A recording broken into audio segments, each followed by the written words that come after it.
I prefer gold to silver, for my medal. I figured you'd recommend me for one since I pulled your boots out of the fire. If we present you with a medal, you'll end up sitting on stage listening to politicians make speeches for a couple of hours. That's a good point. They'd probably make me shave, too. I spent the last 7 weeks working on this baby. No medal's worth that. So, Commander, why don't you tell me why you're really here? How'd you end up joining the Alliance? Look, if you're looking for an inspirational tale of the crippled kid overcoming impossible odds, you're gonna be disappointed. My mother was a civilian contractor working for the Alliance. I basically grew up on the Arcturus station back when they were building up the fleets. Spend all that time around Alliance ships, there's a good chance you'll end up going to the Academy. I need to know more about this Rolex syndrome if I'm putting my ship in your hands. Yeah, of course you do. It's an extremely rare condition. Nobody knows exactly what causes it. Genetic, maybe. It's treatable, but there's no cure. They classify my case as moderate to severe. I was born with over a dozen fractures, hip, thighs, ankles. My bones were already breaking in the womb. 100 years ago, I wouldn't have survived past my first year. Lucky for me, modern medical science has turned me into a productive member of society. You're not gonna break a bone trying to fly the ship, are you? I don't fly with my feet, Commander, so I'm fine as long as I'm in this chair. I gotta be real careful when I get up to take a piss, though. I can do my job as well as anyone on the ship. Better, actually. So don't worry about it. I'm not trying to make you uncomfortable. Let's talk about something else. Whatever you want, Commander. I have to go. Alright, see ya.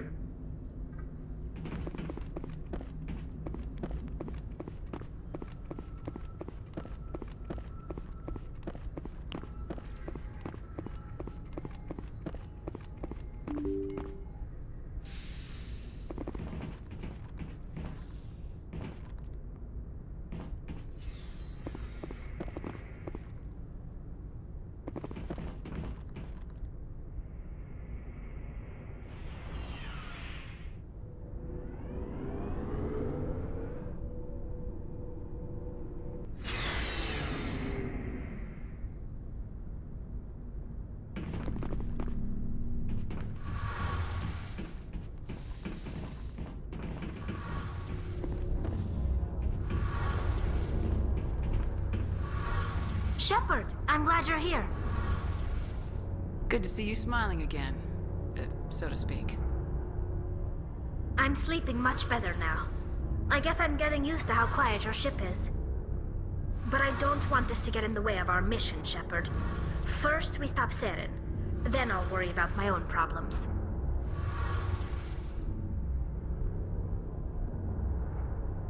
I should go. See you later.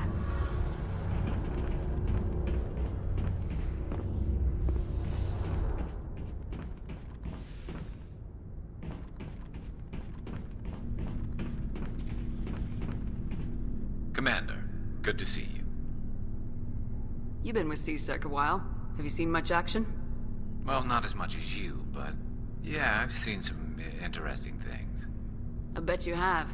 Anything in particular that stands out? I remember this Solarian geneticist I was sent to investigate. That case was a bit disturbing. What happened? Why were you investigating him? I was tasked with tracking black market trade on the Citadel. Most of it harmless, nothing I needed to pursue. But during the course of my investigation, I noticed an increase in the trade of body parts, organs mostly.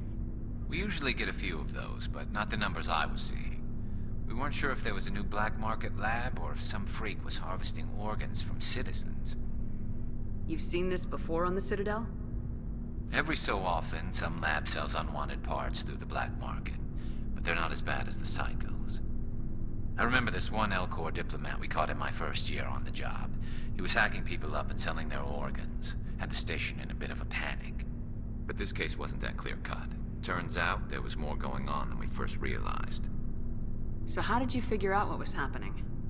First, we got a hold of a sample and ran DNA tests. The weird thing was, the match led us to a Turian who was still alive and was very convinced he'd never lost his liver. After a bit of digging, I discovered this Turian worked briefly for Dr. Salion, the geneticist. So I went to his lab hoping to find evidence of cloned organ development, but there was nothing. No Solarian hearts, no Turian livers, not one Krogan testicle. You're kidding, right? Why would anyone want Krogan testicles? Some Krogan believe that testicle transplants can increase their virility, counteract the effects of the genophage.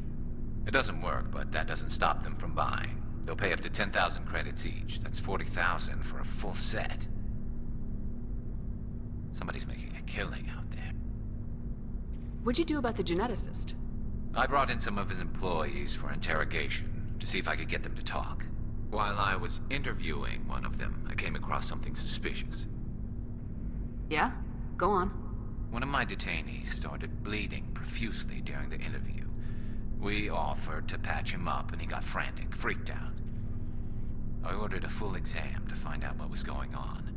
Our medics found incisions all over his body, some of them fresh. That was our big break. These people weren't just Dr. Salion's employees. They were test tubes. Walking, living test tubes. He was growing parts inside these people? Exactly. He cloned their organs right inside their own bodies. Then he harvested them and sold them off. Most of the victims were poor. He'd pay them each a small percentage of the sales, but only if the organs were good. Sometimes an organ wouldn't grow properly, so he'd just leave it in them. Most of them were a mess, but only on the inside, hidden so nobody could see it. I hope he got what he deserved. That's the worst part. We never caught him. Why not? What the hell happened? He ran, blew his lab, grabbed some of his employees, and headed for the nearest space dock. By the time I found out, his ship was already leaving. He threatened to kill his hostages if we tried to stop him. But you went after him anyway, right? I ordered Citadel Defense to shoot him down, but CSEC headquarters countermanded my order. They were worried about the hostages, worried about civilian casualties if the ship was destroyed so close to the Citadel. I told them those hostages were dead anyway. He just used them to make more organs, but they wouldn't listen. It's not worth the risk. You pursue the vessel and disable it. That's the best choice. They sent the military after him, but he got away just the same. Yes, they did. I went to Palin and told him what I thought of him and his policies. He said if I didn't like it, I could quit. Well, I almost did. All they had to do was disable that ship, stop him from running. Maybe the hostages die, maybe they don't, but at least we stopped the bastard responsible for it all. If you don't care about the fate of those hostages, then you're no better than he is. You're just a terrorist with a badge. Yeah, maybe you're right. It doesn't make it any easier, but I see your point. Just wish I could have stopped him. That's all. Do you have any idea what happened to Dr. Salion? I sent out feelers from time to time, hoping to find something. I thought I'd found him a while back. He changed ships and changed his name to Dr. Hart, his idea of a joke, I guess. I told the military, but they weren't convinced it was him. I got the transponder frequency for his new ship, but I just can't get anyone to check it out. I'll check out the coordinates when I get a chance. I was hoping you'd say that. But Commander, take me with you when you go. If it's Salion, I want to be there when you find him.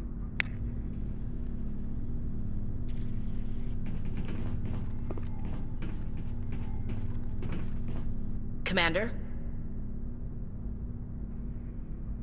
Do you have a few minutes to talk? One-on-one? Sure. I was just watching some mail from home. Oh, before I go, we saw Caden in a news vid about the Normandy. He's cute. Later, sis. Let's pretend this never happened. Are you interested in the Lieutenant, Chief? No, ma'am. And anyway, Scuttlebutt says he's already sweet on someone. What's up? You didn't come by to eavesdrop on family mail. Your family seems to be important to you. Yeah, we've always been close. Me and my sisters especially. With Dad on duty so much, I had to help Mom raise them. Did your father serve with the fleet? Yeah, took any crap posting he could get that offered space time. You know what? He worked his ass off trying to get recognized, but he never made it above serviceman 3rd class. He was real proud when I made Chief. First thing he did was salute. What about your mother? You haven't mentioned her. You must know what military wives are like. Strong because they have to be, able to raise kids while Dad's away on a 6-month cruise. She has a degree in planetary geology. She and Dad both wanted to see new worlds. She gave up her career to raise us, though. You have more than one sister? Sounds like a big family. Yeah, I'm the oldest, then Abby, then Lynn. Sarah's the youngest. She's still in high school. With 4 girls, Dad used to say he felt more outnumbered at home than on maneuvers. Where did you grow up? All over. Same as you, I expect. We transferred a half a dozen times before I finished grade school. You go where personnel command sends you, right? I guess that's why I'm so tight with my sisters. We'd have to leave all our friends every 2 or 3 years.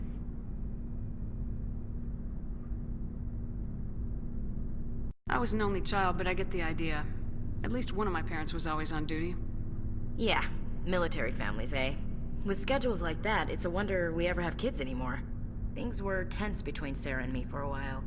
Then we bonded. Sounds like a story. Feel like sharing? Sarah got herself a boyfriend who wanted to go faster than she did, Mike. I didn't think he was a bad kid, just pushy. Lynn would send me these worried vid mails, and I'd tell her to relax. Where were you when this was going on? I was on active duty. Sarah's graduating high school this year. This was only a couple of years back. They were on Amaterasu. At the time, I was assigned to Chernobog. Same cluster, but a dozen Hellwire away. Close enough to talk regularly, too far to make it back in an emergency. I couldn't afford a fast packet flight. You ask me, boys need a cold shower that lasts from age 12 to 25. They have their uses, ma'am. Not all of them keep their brains in their pants. Mike thought they'd go for a romantic walk in the woods, 'cause he figured it was past time they did the deed. She levered Mike face first into a tree and left. Didn't have a scratch on her. Good thing Mom and Dad had us all learn some kind of self-defense. I took emergency leave and walked Sarah to school for a few days. Why didn't you tell the police? She said it wouldn't solve the real problem, and she and Mike would both become household names. It was a small colony. I said it was her call to make, that we should let her do it her way. Mom was pretty pissed about that. You said all of your sisters learned self-defense? Lynn did pistol practice, but didn't like it. She's kind of nervous. Sarah took Aikido. Abby decided to learn the sword. She always was a little weird. Likes big skirts and tops you have to tie her into. They do great things to her figure, though. So, what did you learn? One of Dad's friends taught me Marine hand to hand. Did anything happen while you were home? My last day out, Mike was waiting for us. Sarah had told her friends, so everyone at school knew what he did. He wasn't happy. I wanted to snap him in half, but Sarah gave me this look, this let me handle it, I need to do this alone look. She kept her cool, God bless her, as he screamed in her face. She just let him vent. Then he tried to punch her. I swear, she just flowed around him. Next thing I knew, he's face down on the sidewalk, and there's blood everywhere. He missed? When he swung, she wasn't there anymore, and he fell. She helped him stop the bleeding and had me call an ambulance. She told the paramedics he fell. Before they took him to the hospital, Mike touched Sarah's arm. I thought he was gonna end up on the ground again. But he hung his head, whispered, "I'm sorry," and started crying. And she hugged him. The Williams women are a decisive bunch, Commander. We do things when we're ready. Not before, not after. Your sister's something else. But you didn't mention your father at all. Was he on deployment? Dad always wanted to serve in space, but he wanted us to have real ground under our feet. He'd say, space is beautiful, but you can't raise a family there. I cannot rest from travel. I will drink life to the lees. All times I have enjoyed greatly, have suffered greatly, both with those that loved me and alone. For always roaming with a hungry heart, much have I seen and known, cities of men and manners, climates, councils, governments. I never thought I'd hear you reciting poetry. Just because I can drill you between the eyes at 100 meters doesn't mean I can't like sensitive stuff. Just don't spread it around. Ulysses was my dad's favorite poem. Every time he shipped out, he recorded me reading it. He had a dozen versions when he retired. Does he still like it? I sure hope so. I read it to his grave every time I go home. Dad passed on a few years back. He's probably still watching, though. I thought you said he was dead. You know, from heaven, wherever that is. That's not a problem with you, is it? That I believe in God? You know that old saw, there's never an atheist in a foxhole? Well, I've been in a lot of foxholes. Yeah, I guess you have. I've met a few people who are really weirded out by my faith. Because I work in space, I can't believe in a higher power? Jeez. Hello, have you people looked out the window? How can you look at this galaxy and not believe in something? I should get back to my duties. Didn't mean to take up so much of your time. What's your opinion of the last mission? Not sure I buy Dr. Tassoni's story about her and her mom not talking. They're family, right? Not everyone's as close to their family as you are. Yeah, that's true. It's funny, I never really thought about that before. Too bad those ruins got destroyed. I mean, they lasted thousands of years. That's impressive. Dismissed, Chief. Ma'am?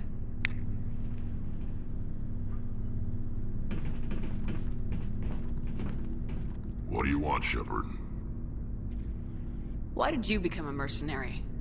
Lots of reasons. Such as? Such as, I needed to get out of our system. I needed to eat. I needed to survive. Why not stay and help your people? I tried to help. That's why I had to leave. What happened? I was betrayed. I was head of a small tribe.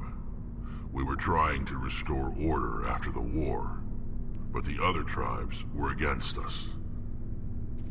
They followed Jared, one of the few warlords who survived the war with the Turians. But he was old, and so were his ideas. He wanted to continue the war. He wanted us to fight. Turians, Solarians, each other. It didn't matter who, as long as we were fighting. What did you want? I just wanted Jared to shut up, to stop his ranting. I wanted him to stop leading the tribes astray. But he couldn't understand how much things had changed. We didn't have the numbers to go to war. Even if we did, the genophage made sure we couldn't replenish our numbers fast enough. I told them all to forget about war. We needed to focus on breeding, at least for one generation. And for a while, we were getting through. Some of the tribes started coming around. I take it the warlord didn't appreciate that. No, he didn't. He arranged a crush with the tribes. A meeting on neutral ground. He wanted to talk. We met at the Hollows, near the graves of our ancestors. The skulls of our dead laid bare to remind us where we come from, and where we all go. It's as sacred as any Krogan place can be. Violence is forbidden. Sounds like a trap to me. You must have suspected as much. I did. But when your father invites you to a crush, well, there are some laws that even we hold sacred. Jared was your father? He was, until that day. We talked, but we didn't get anywhere. When it was clear that I wouldn't join him, he gave the signal. His men leapt from the graves of our ancestors like Krogan undead. The few that were loyal to me died quickly. I escaped with my life, but not before I sank my dagger deep into my father's chest. That is why I left, and that's why I'll never go back. You must have family other than your father. Don't you miss them? You trying to make me cry, Shepard? I've got some unfinished business with my family, but that's all. What kind of business? Before I left, I made an oath to my father's father. I swore to recover my family's battle armor. It was taken from him after the uprising. What's so important about this armor? It's a relic. Useless, really. But it was worn by 5 generations of my family before the war. It's rightfully mine. Originally, it was taken by the Turian military. We weren't allowed armor or weapons after the war.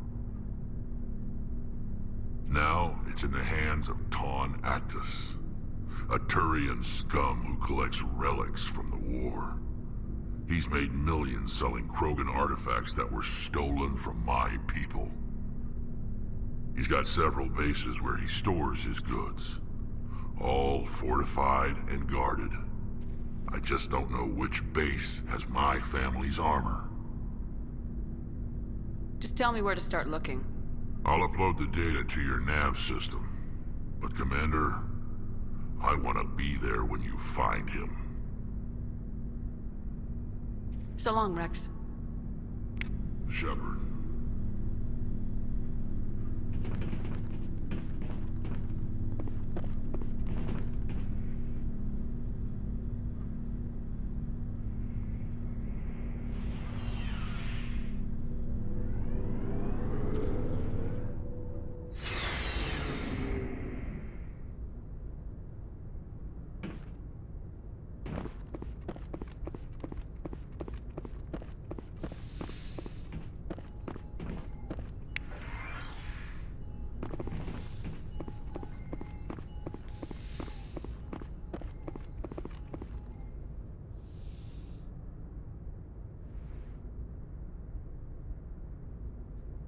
Commander, are you coming to check up on me?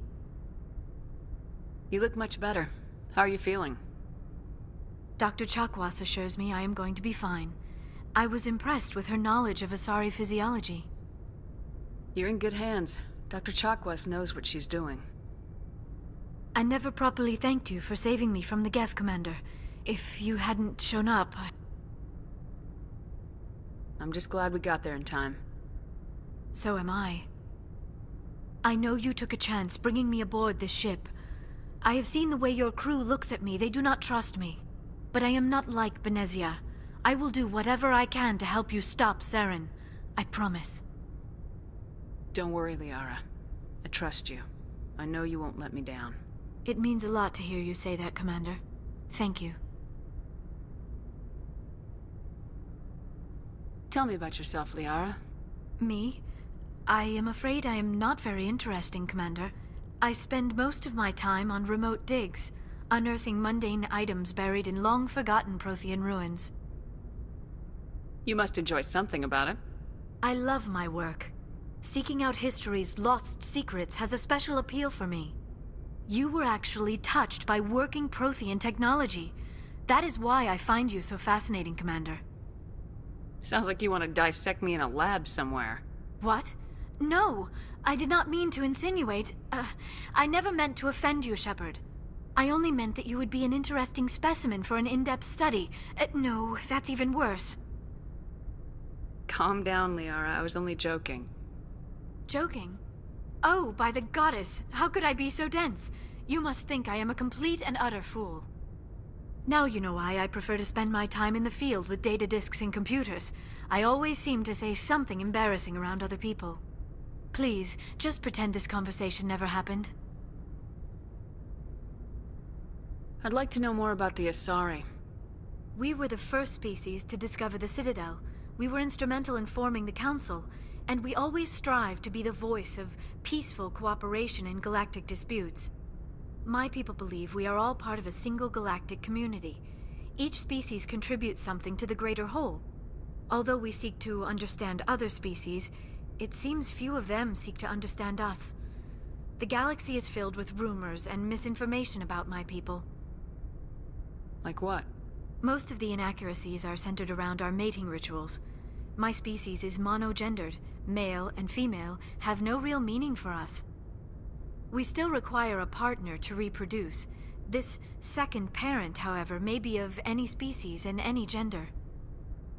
I don't understand. Your species can mate with anyone? Mating is not quite the proper term, not as you understand it.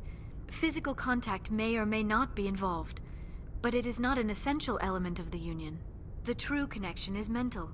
Our physiology allows us to meld with other beings. We can touch the very depths of their minds. We explore the genetic memory of their species. We share the most basic elements of their individual and racial identities. We then pass these traits on to our daughters. It is how we learn to grow as a species and how we develop a greater understanding of other races. What happens to your partner after the union? Every relationship is different. Some unions are a single encounter with both parents parting ways afterwards. Others can be more long-term. Sometimes an Asari and her partner will stay together for many decades.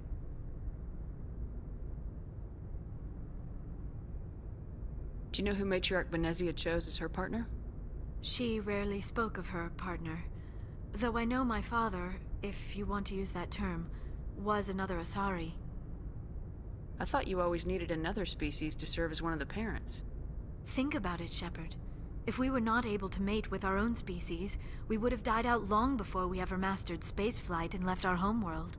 Union with our own kind is no longer common, not for the purposes of reproduction. Most Asari believe it weakens our species. Asari daughters inherit racial traits from the father species. If both parents are Asari, then nothing has been gained, or so conventional wisdom would hold. I am what is sometimes called a pureblood, though no Asari would ever be cruel enough to say the word to my face. It is a great insult among my people. It is possible Benezia's partner was embarrassed by their union. She may have been too ashamed to publicly acknowledge me as her offspring. Maybe she wanted to meet you but couldn't. Something could have happened to her. Maybe she passed away. You might be right. I hope you are. But I have no way to know for sure. Benezia never spoke of her partner. Whatever happened, it caused her too much pain to dwell on it. She raised me by herself, though that is not uncommon. Many Asari raise their children alone, particularly if the father species is short-lived. Often the partner will pass on long before the child reaches maturity. Do you know why Benezia joined up with Saren? I don't understand it. She was always outspoken about the need for the Asari to become more involved in shaping galactic events. Maybe she thought allying herself with Saren would somehow be for the greater good in the long run. At least I hope so. This hurts you, doesn't it? None of this makes any sense to me. I have not spoken to Benezia in many years, but I know her, and this was not like her. Something changed. I should go. Goodbye, Shepard.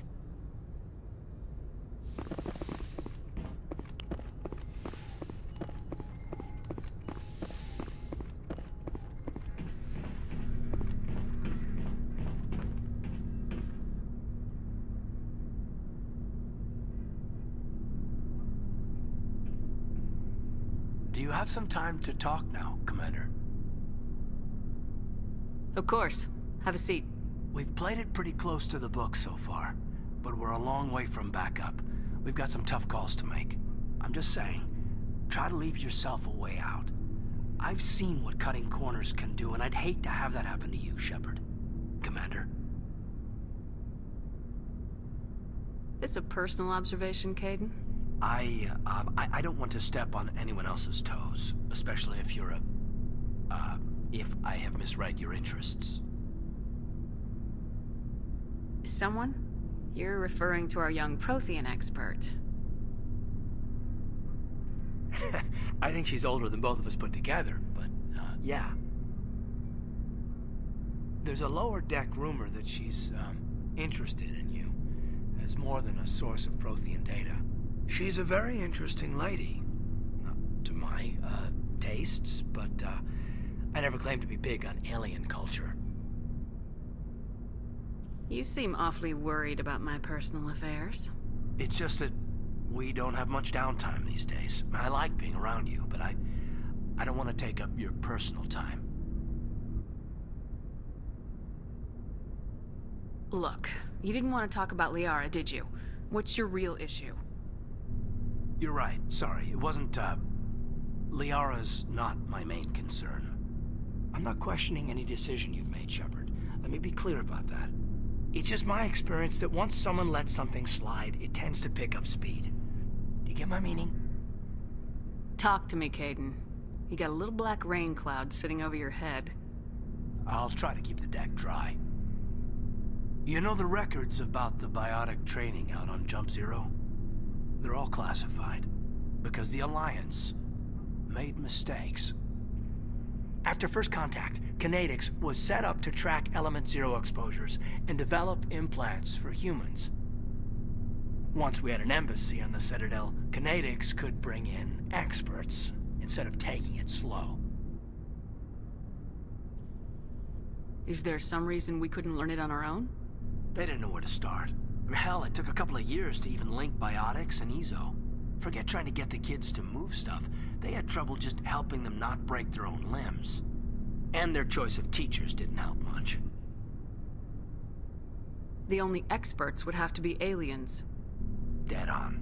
Turians, actually. That's why Kinetics kept it a secret. They were afraid of what people back home would think, asking the Turians for help when we just fought a war with them. And the Asari would have been more acceptable than the Turians. Yes, but the company didn't go through the Citadel. It would have made Earth look weak, so they discreetly hired some Turian mercenaries. I'm sure Kinetics did what they thought was best. It wasn't best for us. They brought in an ex-military Turian named Commander Vernus. To introduce himself, he liked to say, "I was at the helm of the dreadnought that killed your father." Well, I told him my dad wasn't in the war. He'd retired to Vancouver. My family had an inland home that matured to New Beachfront. Vernus had it in for me after that. He cut corners, pushed hard. I mean, you either came out a Superman or a wreck. A lot of kids snapped. A few died. The point of all of this, I guess, is that when you cut corners, it's not always obvious who pays for it. So why are you telling me this? Is there something I can do to help you get over it?